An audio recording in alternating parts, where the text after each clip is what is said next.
Hey, what's going on, guys? Leo here. So let's go ahead and dive in here, take a look, no wasting time. So breaking, BlackRock has filed to allow in-kind redemptions for its Ethereum trust. This means direct ETH buybacks, not just cash. So basically what this means is if you buy the Ethereum spot ETF, and let's say that you want to cash out, let's say you want to put it into your cold wallet, you're going to be able to do that now. So what that does from a market structure mechanics standpoint is that it reduces sell pressure, because what you would normally have to do is you would have to basically sell the spot ETF, and then you'd have to pull out your cash, send it over to some other cryptocurrency exchange, and then you could pull out your cash or in your crypto and then just send it off into the hardware wallet. So it's messy, it takes time, maybe the price spikes between all those transfers that's going on. But mechanically, this is a really big deal because it's going to not have as much sell pressure on the market. And for tax purposes, I mean, it's much better. You know, you don't have this situation where you have to sell and trigger a tax event to be able to pull your capital out and put it into a safe cold storage. So moving on to a little bit of FUD here with the whole Pectra upgrade. So shout out to Haniabu. I think I'm saying that right. I apologize if I'm not. So a simple rebuttal to the Ethereum FUD about draining due to EIP 7702. So basically what this is you can delegate your wallet to another party. And so people are saying that, well, that can be exploited. Well, yes, if you delegate your wallet to a third party and they are reckless or malicious or whatever, yes, they could steal your funds. You know, that's why you don't do it to people that aren't trusted. But this is also an opt-in feature. On a lot of these other chains, you can do this by default. So a lot of people are kind of phrasing this like, oh my gosh, you know, it's a vulnerability that it's just magically going to happen. No, this isn't going to happen to your hardware wallet unless you take action to delegate it to some off-market, off-chain entity. So this is just FUD in my opinion. So moving on. Leon Wademan says Ethereum is booming. Weekly addresses surge 30%. So who's behind it? So Base leads the charge with 7 million users, Arbitrum and Optimism.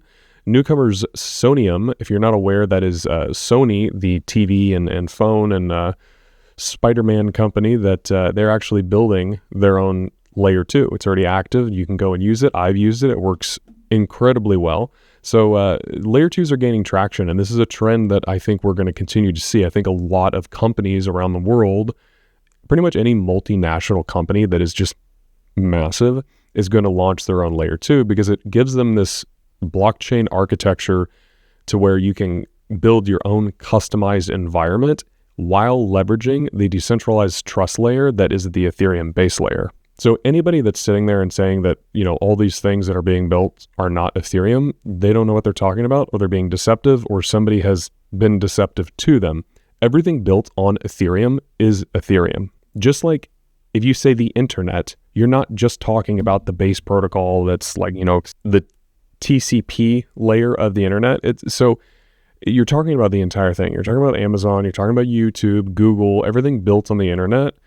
That's the same with Ethereum. Everything on Ethereum is Ethereum. So we got a video here from a Watcher Guru that we should take a look at. This is Coinbase's new Bitcoin commercial. Every day, the Fed prints an average of $465 million. That's 26,000 shipping containers a year, created out of thin air. Maybe that's why the dollar loses value over time. But there's one thing they can never print more of: Bitcoin. At the size of a quarter, this is all there will ever be. Shouldn't a store of value hold its value? So I do want to make one nuanced detail there. You know, the dollar loses money over time, but traditionally fiat currency is a store of value. It's just not a very long-term store of value. That's why, you know, wealthy people, they don't keep their money. It's not like they have a big bank vault like Scrooge McDuck and he's just diving into dollar bills. You know, they invested in a stock market, they invested in real estate, different types of assets that are going to go up. And so for a properly diversified portfolio, you know, adding things that are scarce in nature and will grow over time, that's the real kind of idea to get there. You know, all Bitcoin is, and a lot of these other scarce currencies, like for example, Ethereum is very scarce as well. there's something that is finite, that has value, and that's why you add it to your portfolio. So moving on here, we can take a look at a little bit of a technical analysis. Ethereum is up 40% on the week, so it's actually absolutely done phenomenally well. And this is amazing how well it is tracking here with this little bar pattern that I have here on the screen. You know, we've rallied from the lows here, and it's gotten up to this point where I said that we would have resistance around the 2,500 level.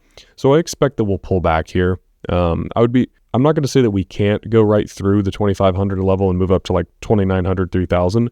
I just think that this is a really good zone for consolidation because that's what it's done in the past, right? So if you just come over here, if you ever want to see what price is going to do again, just look at the history, right? So you can see this range around 2,500 down to, we'll call it 2,350. This is a congestion zone. It means that people accept the price here.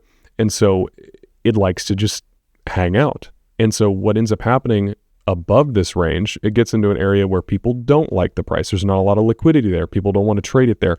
And so you get these very quick moves until it's in an area where price is accepted.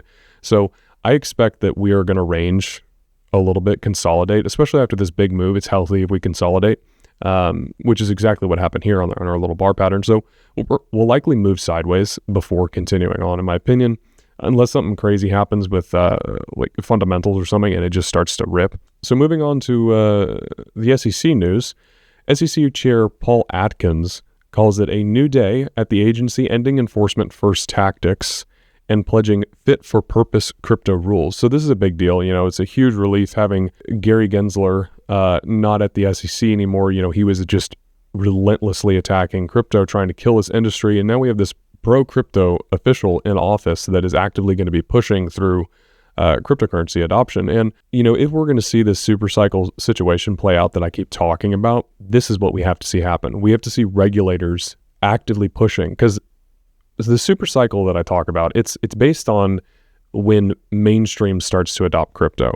You know, when we start seeing these big institutions launching stablecoins and you start hearing about your grandmother buying groceries with stablecoin, that's mainstream adoption. That's real retail adoption. I'm not talking about traders on crypto Twitter and whatnot. There's like a retail trader side, and there's an institutional trader side. And then for real everyday person that doesn't even trade, that is just going to be using it for real utility in the economy, that's when your grandma starts using stable coins to pay for her groceries or starts receiving her Social Security money via stablecoin transfers. And so all of this can only take place if the government starts pushing through this legislation. Like, we're supposed to see the stablecoin. A lot of the analysts are saying that we're going to see these stablecoin bills passed by August. So within a few months, guys, we start moving into the fall. I expect that we are going to see massive amounts of stablecoins just going absolutely vertical. And along with that, we're going to see securities like treasuries being tokenized as well. So moving on to Watcher Guru, again, SEC Commissioner Hester Peirce says tokenization cannot reach its full potential without legal clarity. That's what I was just talking about. So let's go ahead and listen here and see what Hester Peirce has to say. Tokenization cannot reach its full potential without legal clarity. Issuers and transfer agents continue to be unsure about whether a crypto network can be the master security holder file or a component thereof for purposes of the Exchange Act's transfer agent's rules, and even where state law has expressly provided or contemplated the use of a crypto network in connection with the maintenance of securities ownership records. Further, the Commission's special purpose broker-dealer statement, which defines crypto asset security to encompass any security, tokenization cannot reach its full potential without... So again, you know, this is what I'm talking about. They are absolutely pushing full steam ahead, and I do expect that crypto adoption is going to accelerate. So I think that pretty much wraps up today's video. If you have any questions, leave in the comment section down below, and I'll see you all in the next one.